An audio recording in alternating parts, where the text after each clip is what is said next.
Ya, ya. Assalamualaikum warahmatullahi wabarakatuh. Perkenalkan, nama saya Ananda Gali Pratiwi.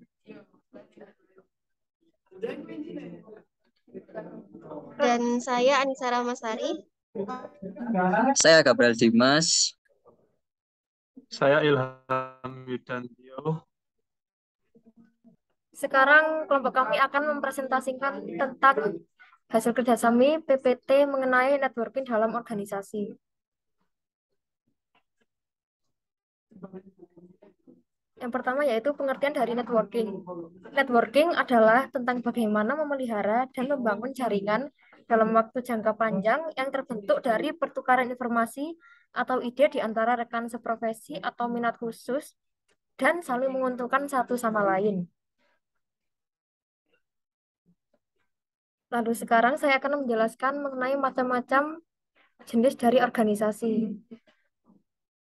Jenis dari organisasi ada 6. Yang pertama yaitu Social Impact Network, yang mana jejaring dampak sosial itu adalah kumpulan individu atau organisasi yang sangat terhubung dan selaras yang bekerja sama, beradaptasi dari waktu ke waktu, dan menghasilkan aliran kegiatan dan keluaran yang berkelanjutan untuk memecahkan masalah sosial yang diketentukan. Ini adalah platform untuk berbagai dampak berkelanjutan. Misalnya, koalisi untuk mengatasi tunawisma dapat menyatukan lembaga lokal dan organisasi nirlaba yang menangani masalah ini. Selain kelompok kerja, pendukung kesehatan masyarakat, dan bidang terkait lainnya yang tidak langsung. Lalu yang kedua adalah cohort network atau jaringan kelompok, yang mana merupakan model jangka pendek di mana rekan kerja, kolega, atau kelompok orang lain yang berpartisipasi bersama dalam kegiatan, terutama pertukaran dan pembelajaran.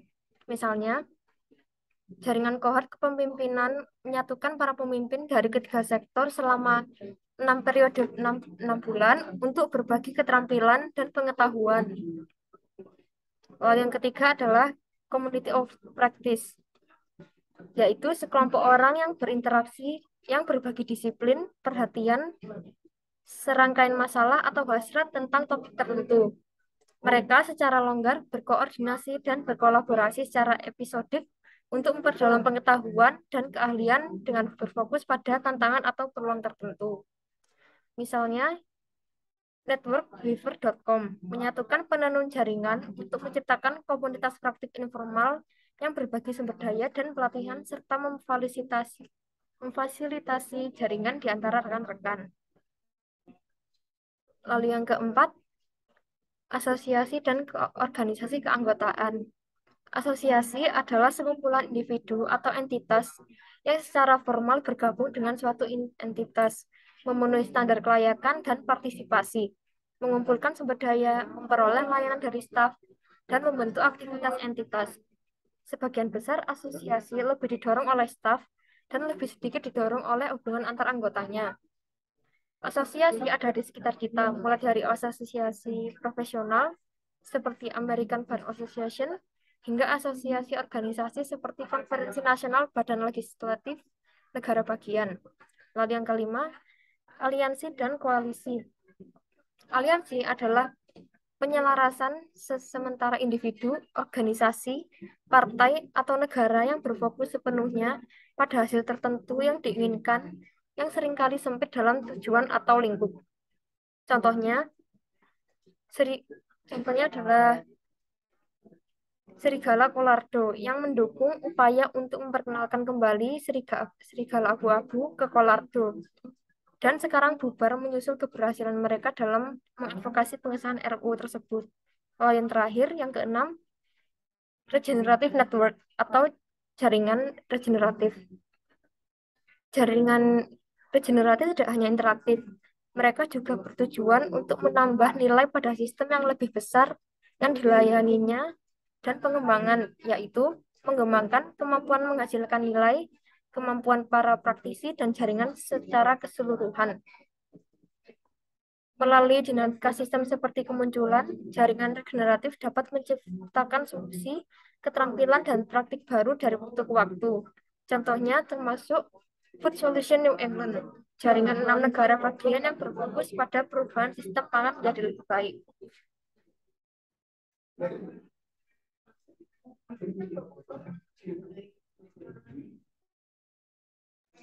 Selanjutnya adalah manfaat networking. Manfaat networking bisa bermanfaat bagi bisnis dan juga karir. Untuk bisnis, memiliki 3 manfaat, di antaranya membuka peluang bisnis, memperbesar kemungkinan bertemunya para profesional, mempermudah memperoleh informasi terkait. Bagi membuka peluang bisnis, networking menjadi wadah untuk mendapatkan investor, menciptakan terobosan dan kolaborasi bisnis. Sedangkan manfaat kedua yaitu memperbesar kemungkinan bertemu para profesional. Networking menjadi kesempatan untuk bertemu para individu yang dapat berpotensi meningkatkan profit dari bisnis yang dijalankan. Yang ketiga yaitu mempermudah memperoleh informasi terkait, yaitu melalui networking dapat mengetahui informasi bisnis seperti tren market dan mendapatkan ilmu-ilmu mengenai bisnis.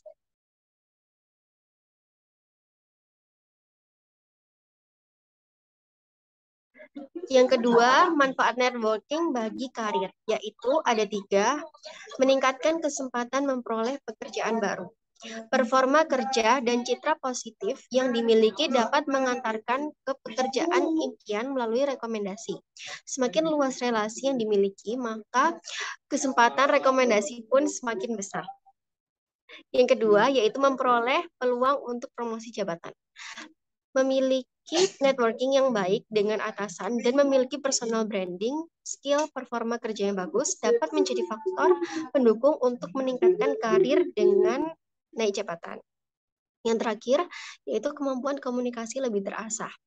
Intensitas interaksi yang tinggi membuat networking menjadi media yang baik untuk mengasah kemampuan berkomunikasi. Skill ini menjadi salah satu pendukung untuk mendapatkan karir yang gemilang.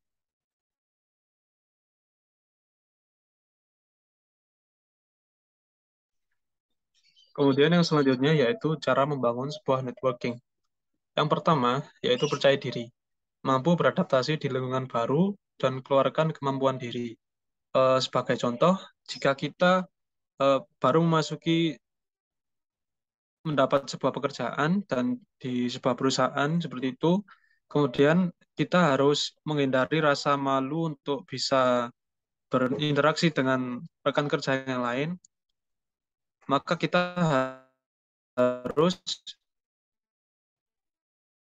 juga tunjukkan apa harus kita keluarkan. Itu merupakan contoh penerapan dari percaya diri. Nah, untuk penerapannya, contohnya yaitu dengan kita bisa mengikuti sebuah komunitas-komunitas, mungkin untuk komunitas belajar, komunitas belajar, dengan kita mengikuti komunitas-komunitas atau organisasi tersebut, kita dapat membuka peluang untuk menambah relasi. Yang terakhir yaitu keluar dari zona nyaman, yaitu membuang rasa malu untuk mulai menyapa. Jadi ketika kita bertemu dengan teman atau dengan rekan yang lain, kita harus membuang rasa malu kita dan mulai bisa untuk menyapa satu sama lain atau memulai pembicaraan. Jadi semisal kita sedang dengan teman atau dengan yang lainnya, jangan takut untuk memulai sebuah pembicaraan karena hal tersebut bisa membangun sebuah network.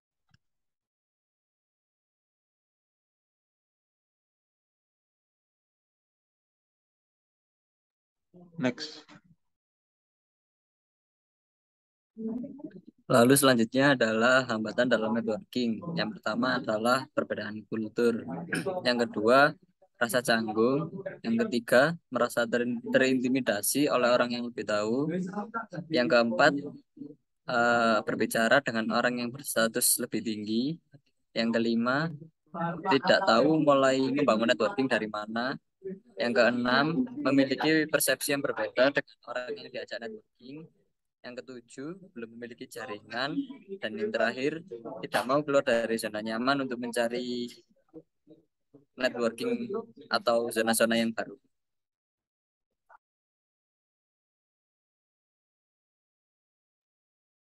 Lalu hubungan networking dengan QMS. Yang pertama yaitu secara sederhana dapat dikatakan bahwa networking adalah jalinan relasi di satu lingkungan sosial yang diawali dengan kesamaan-kesamaan pada hal tertentu, misalnya profesi atau hobi. Hubungan atau relasi yang terjalin berpotensi bisa menunjang bisnis atau meneruskan perjalanan karir di masa mendatang, dan juga dapat meningkatkan kualitas diri.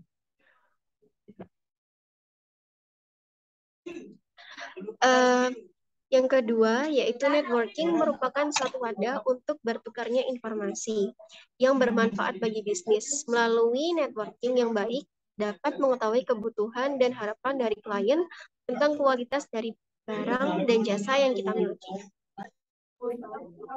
Lalu yang selanjutnya, dengan kita memiliki networking, pandangan kita menjadi lebih terbuka tentang standar-standar kualitas yang belum kita ketahui. Jadi kalau misal kita berkenalan dengan orang yang memiliki tingkat lebih tinggi daripada kita jadi mengerti standar-standar di tingkat orang itu. Mungkin yang terakhir untuk kesimpulan hubungan dari networking dengan CMS ini yaitu networking sangat penting. CMS dan networking memiliki hubungan yang saling berkaitan.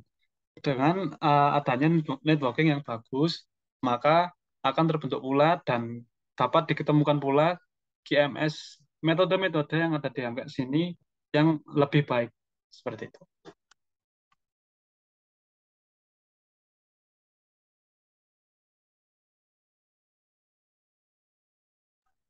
Terima kasih. Sekian presentasi dari kami. Mohon maaf bila ada salah kata maupun perbuatan.